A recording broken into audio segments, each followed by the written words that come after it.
வணக்கம் தோழர்களே. புரட்சித் தலைவர் எம்ஜிஆர் அவர்களுடைய மாண்பினை பற்றி நாம் சொல்லி வந்து கொண்டிருக்கிறோம். அந்த தொடர்தான் வரிசையாக வருது. அதுக்கு அடுத்த ஆளுமைகளாக நாம் எம்ஆர் ராதா அவர்களிலிருந்து, கலைவாணர் அவர்களிலிருந்து, தமிழ்நாட்டு மக்களுக்கும் தமிழ்நாட்டு நிலத்திற்கும் பாடுபட்ட தலைவர்களோட அவர்களுடைய பின்னணியும் அவர்களுடைய செய்த சாதனைகளையும் அதற்கு பின்னணியான காரணங்களையும் தான் நம்ம சொல்லி வந்துக்கிட்டு இருக்கிறோம். ஆனால் இப்போ நான் சொல்ல போகிறத நீங்கள் எந்த காணொளிகளிலும் யாரிடமும் கேட்காத ஒரு செய்தி. அதுதான் என் பேர் மதியழகன். நான் ஒரு வரலாற்று பேராசிரியர் என்கின்ற பணியினை நான் செய்யாவிட்டால் கூட அதற்குண்டான தகுதியான அனைத்து முதுநிலை பட்டங்களையும் பெற்றவன் என்ற அடிப்படையில் திராவிட இயக்கத்தினுடைய அரசியல் கருத்துக்களை ஆய்வு செய்து வைத்திருப்பதன் அடிப்படையிலையும் நான் எம்ஜிஆர் அவர்களுடைய அந்த மகத்தான பணியினை முதலில் ஆரம்பித்து இப்போது நான் சொல்லி வந்துக்கிட்டு இருக்கிறேன். சரி, 1967 எம்ஜிஆர் அவர்கள் சுடப்பட்டார். ஏன் சுடப்பட்டாருங்கிற செய்தி நீங்கள் பல செய்திகளில் பார்த்துருப்பீங்க. இதுக்கு அடுத்த காணொலியில் நான் சில காணொலிகளில் எம்ஜிஆர் ஏன் சுடப்பட்டார், அப்புறம் என்ன நடந்தது, வழக்கு என்ன நடந்தது என்கின்ற அனைத்து செய்தியும் நான் பதிவு செய்வதற்கு நான் காத்திருக்கிறேன். ஏன்னா எத்தனையோ நீங்கள் புத்தகங்களில் இதில் இருந்தாலும் என்னுடைய இந்த பதிவின் மூலத்தில் இருக்கக்கூடிய முழு தொகுப்பும் கிடைக்க வேண்டும் என்பதற்காகவும் அந்த காணொலியை நான் கண்டிப்பாக பதிவு செய்வேன். அதில் யாரிடமும் நீங்கள் கேட்காத செய்திகள், படித்திராத செய்திகள், என்னுடைய செய்திகள் கண்டிப்பாக அதில் இருக்கும். சரி, இன்றைக்கி என்ன நம்ம சொல்ல போகிறோம் அப்படின்னு சொல்லி கேட்டிங்கன்னா, எம்ஜிஆர் சுடப்பட்ட பிறகு பேரறிஞர் அண்ணா அவர்களுடைய வெற்றி. ஆனால் அந்த தேர்தலில் அண்ணா நிற்கலை. 1967 தேர்தலில் சட்டமன்றத்துக்கு பேரறிஞர் அண்ணா நிற்கவில்லை. மற்ற தலைவர்கள் தான் நின்னாங்க. ஏன்னா அண்ணாவிற்கே நம்பிக்கை கிடையாது. திராவிட முன்னேற்றக் கழகம் வெற்றி பெறும் என்கின்ற நம்பிக்கை பேரறிஞர் அண்ணாவிற்கு சுத்தமாக கிடையாது. அப்படின்னால தான் அவர் நாடாளுமன்ற தேர்தலில் நின்னார். ஆனால் எம்ஜிஆர் சுடப்பட்ட பிறகு அந்த தேர்தலில் எம்ஜிஆர் ஆலந்தூர் தொகுதியில் நிற்கிறார். நல்லா கவனிக்கணும். இந்த இடத்துல தான் நான் ஒரு ரகசியம் சொல்ல போகிறேன். மீண்டும் எம்ஆர் ராதா சுடப்பட்ட செய்திகள் எல்லாம் இருக்கு இல்லையா? எம்ஜிஆர் வீட்டுக்கு போகிறாரு, எம்ஆர் ராதா இப்போ எம்ஜிஆரை சுட்டுறாரு. கூட பெற்றால் தான் பிள்ளையா பட தயாரிப்பாளர் வாசு இருக்கிறாரு. அந்த நடந்த சம்பவங்கள்லாம் இருக்கும். அதை அடுத்த காலையில் பார்ப்போம். இப்போ சுட்டாச்சு, 2 பேரையும் ஸ்ட்ரெச்சரில் தூக்கியாச்சு. எம்ஜிஆருக்கு காது வழியாக பாய்ந்த குண்டு தொண்டைக்குழிக்குள்ளே இருக்குது. தொண்டைக்குழிக்குள்ளே கடைசி வரைக்கும் அந்த குண்டு அவருக்கு இருந்தது. அவர் திடீரென்று இருமும்போது அவருக்கு நடுப்பகுதியில் வந்ததுனால தான் அதை ஆப்ரேஷன் பண்ணி சில வேலை, அதை நான் தனியாக ஒரு காணொலியில் முழு செய்தியும் நான் போடுறேன். சரி, இப்போ சுட்டாச்சு. வீட்டுக்கு போலீஸ் வந்துச்சு, மருத்துவமனையிலேருந்து ஆம்புலன்ஸ் வந்துடுச்சு, தூக்கியாச்சு. எம்ஜிஆரை அரசு மருத்துவமனைக்கு எடுத்துகிட்டு போகணும்னு சொல்லிட்டு ராயபுரம் மருத்துவமனைக்கு கொண்டு போய் வைக்கிறாங்க. ஸ்ட்ரெச்சரில் தூக்கிட்டு போகிறாங்க. தமிழ்நாடு எப்படி இருக்குன்னு சொல்லி நீங்கள் எல்லாம் கற்பனை பண்ணி பார்த்துக்கோங்க. லட்சக்கணக்கான மக்கள் புரண்டு திரண்டு எம்ஆர் ராதாவோட பண்ணை வீட்டை எல்லாம் அடித்து நொறுக்கி தீ வைத்து பெரும் பிரச்சனை. நான் இப்போ ரகசியம் சொல்கிறேன் இல்லையா? எம்ஆர் ராதா ஆதரித்த காங்கிரஸின் கட்சியோட தலைவர் காமராஜர், முதலமைச்சர். காமராஜருக்காகத்தான் எம்ஜிஆரை சுற்றார்னு ஒரு பிரச்சாரம் ஓடுது. யார்? எம்ஆர் ராதா சுட்டார்னு சொல்லி. இங்கிட்டு பார்த்தீங்க அப்படின்னா எம்ஜிஆர் தான் எம்ஆர் ராதாவை கொலை செய்வதற்கு முயற்சி செய்தார், பதிலுக்கு சுட்டாருங்க 2 பேரும் அப்படின்னு ஒரு பிரச்சனை ஓடிக்கிட்டு இருக்கு. இது இந்த சைடு தனியாக ஓடிக்கிட்டு இருக்கு. இதில் காமராஜர் தான் முதலமைச்சராக இருக்கிறார், காங்கிரஸ் கட்சி தான் ஆளுங்கட்சியாக இருக்கிறது. இந்த நேரத்தில் தான் துப்பாக்கி குண்டு. இப்போது தமிழ்நாடு விழித்து கொண்டது. மிகப்பெரிய எழுச்சி நடக்குது. எங்கே பார்த்தாலும் எம்ஜிஆர் எம்ஜிஆர் எம்ஜிஆர் எம்ஜிஆர் நடக்குது. ஆஸ்பத்திரியில் இருக்கிறாங்க. இப்போ ஒரே ஒரு காட்சியை சொல்கிறேன். எம்ஜிஆர் ராயப்பேட்டையில் மருத்துவமனையில் இருந்தாருன்னு சொல்கிறேன் இல்லையா? அதுக்கு 1 மீட்டர் தொலைவில் தான் எம்ஆர் ராதாவும் சுடப்பட்டு ஸ்ட்ரெச்சரில் இருக்காங்க. எப்படி இருக்கும் பார்த்தீங்களா? எம்ஆர் ராதாவை பற்றி பேசுகிறேன்னா அவரை பற்றி அது ஒரு பயங்கரமான ஆள், அது மாதிரிலாம் சொல்லுவோம். அது இல்லை. ஆனால் எம்ஜிஆர் மதித்த நபர், கடைசி வரைக்கும் மதித்த நபர். நான் போன காணொலியில் சொன்னேன் இல்லையா? தேடி போய் பார்த்துருக்காருன்னா, எம்ஜிஆர் தேடி போகிறாருன்னா அப்போ அவர் எப்படிப்பட்ட ஆளாக இருப்பார்னு நீங்கள் யோசிச்சு பாருங்கள். ஆனால் பெரும் கோவக்காரன். நாட்டுக்காக. நான் எம்ஆர் ராதாவை பற்றி ஒரு முக்கியமான காணொலியை நான் அடுத்த காணொலியில் நான் போடலான் இருக்கிறேன், போடுவேன். நான் அவர் காரை பற்றின ஒரு செய்தியை நான் சொல்கிறேன். காரையும் அந்த காரில் இருக்கக்கூடிய அவர் விட்ட வார்த்தையையும் இந்தியாவின் பிரசிடெண்ட்டவே ஆட வச்ச செய்தி ஒன்று சொல்கிறேன். அது மிக நுணுக்கமான ஆளுகளுக்கு தான் தெரியும். இந்த காணொலியை தவிர நீங்கள் வேறு எங்கேயுமே பார்த்துருக்க முடியாது. சரி, இப்போ தேர்தல் நடந்துருச்சுல்ல, எம்ஜிஆர் சுட்டுட்டாரு, படுத்துட்டாங்க, ஆஸ்பத்திரிக்கு போயிட்டாங்க, இப்போ மருத்துவமனை சிகிச்சை நடக்கு, எல்லாமே நடக்கு. இப்போ உளவு பிரிவுகள் எல்லாமே தமிழ்நாடு உளவு பிரிவுகளிலிருந்து இந்தியாவின் உளவு பிரிவுகள் முழுதும் திமுகவுக்கு வெற்றி அதிகமாக வாய்ப்பு இருக்கிறது. காரணம் எம்ஜிஆர் சுடப்பட்டன்னு ஒன்று ஒரு விஷயம் நடந்தது. இதெல்லாம் நீங்கள் வெளியிலே கேட்டிருக்க மாட்டீங்க, திருப்பி திருப்பி சொல்கிறேன். காமராஜர் காரும் ஆக்சிடென்ட் என்று சொல்லப்பட்டது. நெல்லையில் காமராஜர் கார், முதலமைச்சர் காமராஜர், நீங்கள் அன்னைக்கு இருக்கிற லெவலில் பார்க்கணும். இந்திய அரசியலில் பிரதமரையே நியமிக்கக்கூடிய வல்லமை வாய்ந்த காமராஜர். சும்மா காமராஜர் நீங்கள் நகண்டு போயிடக்கூடாது. அவருக்கு ஆக்சிடெண்ட் ஆயிடுச்சுட்டாங்க,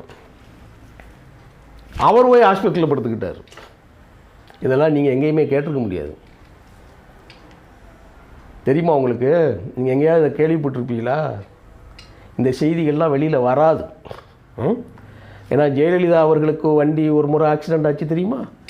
இப்போது இந்த தேர்தலில் ஆந்திராவில் சந்திரபாபு நாயுடுவோட கார் ஆக்சிடெண்ட் ஆச்சு தெரியுமா உங்களுக்கு? திருப்பதி கோயிலில் மேலே ஏறும்போது தேர்தல் சமயத்தில் குண்டு வெடிச்சது தெரியுமா? 1998 அத்வானி மதுரைக்கு வருகிற பொழுது குண்டு வெடித்தது தெரியுமா? கோயமுத்தூரில் குண்டு வெடித்தது தெரியுமா? நாகர்கோயில் மண்டக்காடு கலவரம் நடந்ததற்கு முழு காரணம் அதில் எந்த தேர்தல் சமயம் உங்களுக்கு தெரியுமா? அப்போ நீங்கள் தேர்தலுக்கும் மதங்களுக்கும் கலவரங்களுக்கும் சம்பந்தம் இருக்குது. இது எதேச்சையாக நடந்துருச்சு. இப்போ போய் என்ன பண்ணிட்டாரு, இதை அழிக்கணும். என்னடா இப்போ எம்ஜிஆருங்கிற பிம்பமும் திமுக கூட்டணிங்கிற பிம்பமும் ராஜாஜி அந்த சைடு இருக்கிற அண்ணா கூட இருக்கிறாரு, இதை அழிக்கணும்னா என்ன செய்ய? தோழர்களே, நான் சொல்லுகிறேன், கருத்தைத்தான் சொல்லுகிறேன், நான் நடிப்பு என்று எதையுமே சொல்லவில்லை. காமராஜர் கார் ஆக்சிடெண்ட் ஆகிவிட்டது, அவ்வளோதான். காமராஜர் மருத்துவமனையில் அட்மிட் செய்யப்பட்டார். இப்போது ஒரு சைடு எம்ஜிஆர், ஒரு சைடு காமராஜர். பத்திரிகைகள்லாம் எப்படி செய்தி கொடுத்துருப்பான்னு சொல்லி நீங்கள் நினச்சி பார்த்துக்கோங்க. எடப்பாடி பழனிசாமி அவர்கள் முதலமைச்சராக இருக்கின்ற பொழுதே தினமலரில் எப்படி செய்தி போட்டான் தெரியுமா? பழனின்னு போட்டான். ஞாபகம் இருக்கா உங்களுக்கு? தலைப்புச் செய்தியில் பழனி அப்படின்னு சொல்லி போட்டான். அப்படி மோடியை போட்டுருவாங்களா? இல்லை ஆர்எஸ்எஸ் தலைவர்களை அப்படி போற்ற முடியுமா நம்ம? இல்லை அவங்க பத்திரிகைகளில் அப்படி ஒரு செய்திகளை இவங்க கொண்டு வருவாங்களா? இதெல்லாம் அரசியலில் நடக்கும். இப்போ காமராஜர் நெல்லை மருத்துவமனையில், அரசு மருத்துவமனையில் படுத்துக்கிட்டாரு. இங்கிட்டு தலைவர் எம்ஜிஆர் ராயப்பேட்டை மருத்துவமனையில் படுத்திருக்கிறார். பத்திரிகைகள் எல்லாம் எம்ஜிஆரை விடுத்து காமராஜருக்கு முக்கியத்துவம் கொடுக்க ஆரம்பித்து விட்டன.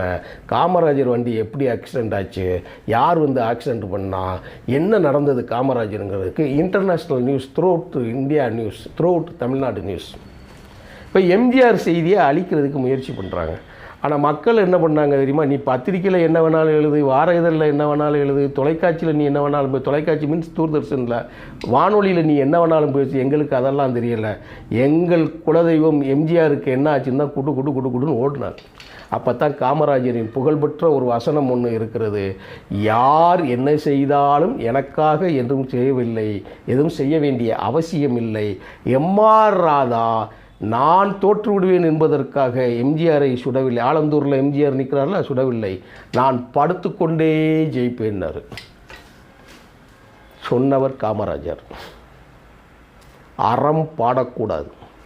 அறச்சொல் பாடியவர்கள் யாரும் வாழ்ந்ததாக, அரசியலில் நிலைத்ததாக சரித்திரம் இல்லை.